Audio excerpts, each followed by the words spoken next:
మత్స్యకూర్మ వరాహశ్చ నరసింహశ్చ వామనః రామో రామశ్చ కృష్ణ కల్కిరేవచ. ఇవి మనకి ఉన్న దశావతారాలు. దాంట్లో పరశురాముడు అవతారం అప్పటికే క్షత్రియులంటే విసిగెత్తిపోయి క్షత్రియులందరినీ ముమ్మారు భూప్రదక్షిణం చేసి కనిపించిన క్షత్రియులందరినీ చంపినటువంటి ఎందుకని వారిలో ఉన్న క్రూరత్వాన్ని ఇప్పుడు రాబోయే కల్కి అవతారం కూడా అదే. కాస్త అందరినీ తస్మాత్ జాగ్రత్త బహుపరాకం చెప్పాల్సి వస్తుంది. తప్పులు చేసి అన్యాయాలు చేసి అన్యాయార్జితంతో మేడలు మిద్దెలు కట్టుకునేటటువంటి పెద్ద పెద్ద సామ్రాజ్యాలు నిర్మించుకునేటటువంటి నేతలు బహుపరాక కాస్త జాగ్రత్త. ఒకప్పుడు పరశురాముడు చేశాడు ఈ పని, రాబోయే రోజుల్లో కల్కి చేయబోతాడు. అంటే ఏ చేసినా మళ్ళీ దిద్దుకోవటం కూడా తెలిసినటువంటి శక్తి. కోపం వచ్చేసింది. కొడుకుల్ని పిలిచి ఈవెంటి తల నరకేమన్నాడు. చిన్న మస్తా. భీష్ముడు కూడా గురువు పరశురాముడే ధనుర్విద్యకి పరశురాముడంత గొప్పవాడు ఇంకొకరు లేరు. బ్రాహ్మణ కుటుంబంలో పుట్టిన క్షత్రియ లక్షణాలు కలిగినటువంటి వ్యక్తి పరశురాముడు. ఈ పరశురాముడు అసలు ఇతను ఎంత వింత క్యారెక్టరో అనిపిస్తుంది అనమాట. కేరళలో ఇప్పటికీ పరశురాముడి ఆలయాలు మనకి బాగా కనిపిస్తాయి విస్తృతంగా. మాహూర్లో కూడా, మహారాష్ట్రలో కూడా పరశురాముడి ఆలయం కనిపిస్తుంది. ఈ పరశురాముడు ఎలాంటి వాడు? చాలా వింతగా బ్రాహ్మణ కుటుంబంలో పుట్టిన క్షత్రియ లక్షణాలు కలిగినటువంటి వ్యక్తి. బ్రాహ్మణ, క్షత్రియ, వైశ్య, శూద్ర అని చెప్పి మనకి వేదాల ప్రకారం 4 వర్ణాలుగా మొత్తం ప్రపంచంలో ఉన్న మనుషులందరినీ 4 కేటగిరీలుగా విభజించారు. ఈ 4 కేటగిరీల్లో బ్రాహ్మణ, క్షత్రియ, వైశ్య, శూద్ర అనే కేటగిరీల్లో ఇతనికి బ్రాహ్మణ వంశంలో పుట్టాడు, క్షత్రియ లక్షణాలతో పుట్టాడు. దానికంతా ఒక పెద్ద కథ ఉంది. వాళ్ళ నాన్న దగ్గర నుంచి అంతా ఒక కథ కనిపిస్తుంది, వాళ్ళ తాత దగ్గర నుంచి. ఇక్కడ ఈ క్షత్రియ లక్షణాలు కలిగినటువంటి పరశురాముడు మంచి తపస్శాలి, గొప్ప ధనుర్విద్యావేత్త. అసలు భీష్ముడు కూడా గురువు పరశురాముడే. ధనుర్విద్యకి పరశురాముడంత గొప్పవాడు ఇంకొకరు లేరు. అంత గొప్ప విద్యావేత్త అనమాట. ధనుర్విద్యలో అంత గొప్ప పండితుడు ఆయన.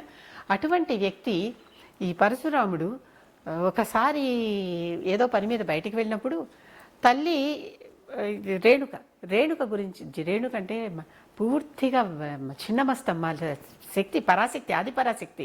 ఆవిడ రేణుక అనే పేరు ఎలా వచ్చిందంటే చిన్న చిన్న రేణువుల్ని కలిపి ఒక కుండ చేయగలిగేటటువంటి శక్తి ఆవిడకు ఉంది అప్పటికప్పుడు.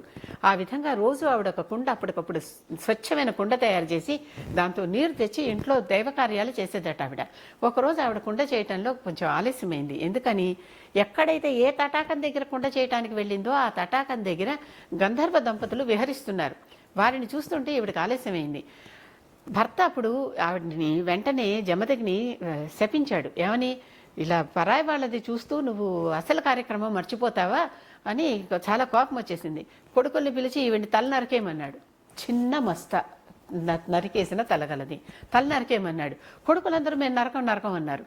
అలా అన్నప్పుడు పరశురాముడు వస్తే పరశురాముడిని నరకేమన్నాడు. పరశురాముడు మాట్లాడకుండా తండ్రి మాట నేను దాటను అని తల నరికేశాడు. నరికేశాక తండ్రి నేను చాలా మెచ్చాను, యమవారం కావాలో కోరుకో అన్నాడు. మా అమ్మని బతికించు అని కోరుకున్నాడు. అంతేకాదు ఇవేవి ఎవరికి కూడా మా అన్నదమ్ములందరినీ బతికించు, మా అమ్మని బతికించు, ఇవన్నీ మరి ఇంకెవరికి కూడా గుర్తు రాకూడదు. మళ్ళీ నేను నరికేశానని మా అమ్మ మళ్ళీ అనుకోకూడదు, మా అన్నలు నన్ను అనుకోకూడదు, వీళ్ళెవరికి గుర్తు రాకూడదు. ఆ విధంగా వరం ఇవ్వమన్నాడు. అప్పుడు జమదగ్ని ఆ వరం ఇస్తూ నువ్వు చిరాయువుగా ఉంటావు అని కూడా వరం ఇచ్చాడు. ఇంత గొప్ప అంటే ఏ చేసినా మళ్ళీ దిద్దుకోవటం కూడా తెలిసినటువంటి శక్తి కనుక నువ్వు చిరాయువుగా ఉంటావు అని వరం ఇచ్చాడు. అటువంటి గొప్ప అంటే మాతృభక్తి పితృభక్తి రెండూ కలగలిసినటువంటి నరకేయటం అంటే సామాన్యం కాదు కదా. రాముడి తరానికి ముందరవాడు పరశురాముడు. రామో రామశ్చ అని దశావతారాల్లో మనకి శ్లోకం. మత్స్యకూర్మ వరాహశ్చ నరసింహశ్చ వామనః రామో రామశ్చ కృష్ణ కల్కిరేవచ. ఇవి మనకి ఉన్న దశావతారాలు. దాంట్లో పరశురాముడు అవతారం అప్పటికే క్షత్రియులంటే విసిగెత్తిపోయి క్షత్రియులందరినీ ముమ్మారు భూప్రదక్షిణం చేసి కనిపించిన క్షత్రియులందరినీ చంపినటువంటి ఎందుకని? వారిలో ఉన్న క్రూరత్వాన్ని ఇప్పుడు రాబోయే కల్కి అవతారం కూడా అదే.